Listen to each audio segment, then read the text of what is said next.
बिस्मिल्लाहिर्रहमानिर्रहीम। ګرانو مینوالو دا د زه یو ځل بیا تاسو ته د لرن لانګویج چینل څخه ښه راغلاست وایم. په دې هیله چې ټول به روغ جوړ یاستئ. دوستانو نن ما تاسو ته مهمې جملې راوړې دي، انشاءالله په دې یادولو سره به تاسې څه نه څه اردو ژبه زده کړئ.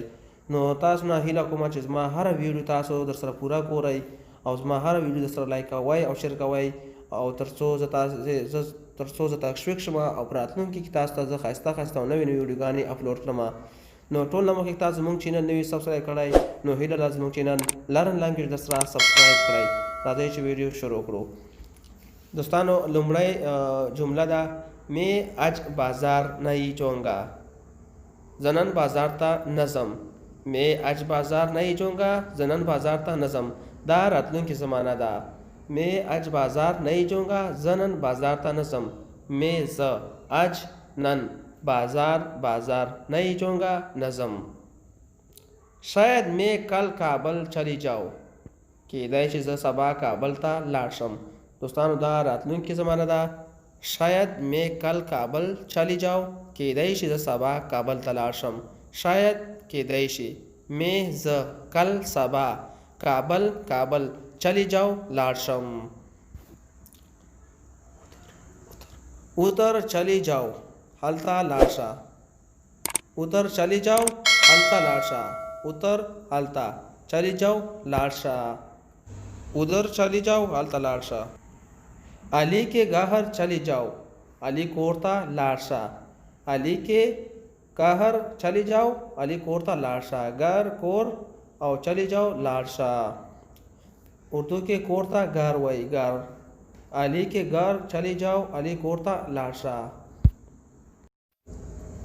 آپ کا موبائل بند تھا. ستاسو موبائل بند ہو.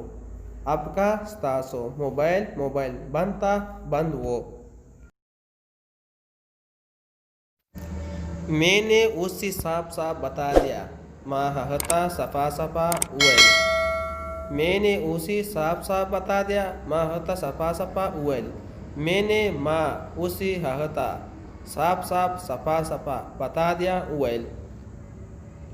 یہ میرے لیے کوئی نئی بات نہیں ہے. دا زما لپاره څه نوې خبره نه ده. دا میرے لیے زما لپاره کوئی نئی څه نوې بات خبره نہیں ہے نه ده.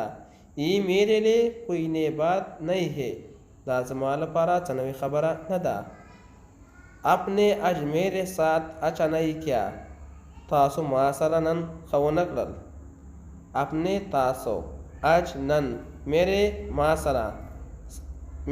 ساتھ ما سره اچھا ښه نہیں کیا ونه کړل.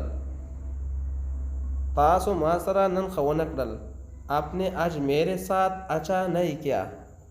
تاسو ما سره نن ښه ونه کړل. آپ کہاں گئے تھے. تاسو چېرته تللي وای. آپ تاسو کہاں چېرته گئے تھے تللي وای یا گیا تھا. آپ کہاں گیا تھا. تاسو چېرته تللي وای. یا گئے تھے یا گیا تھا زما په خیال چې دواړه یو شان دي. هم بازار گئے تھے مونږ بازار ته تللي وو. هم مونږ بازار گئے تھے بازار ته تللي وو. یا هم بازار گیا تھا مونږ بازار ته تللي وو. نو دوستانو نننۍ ویډیو زموږ همدومره وه.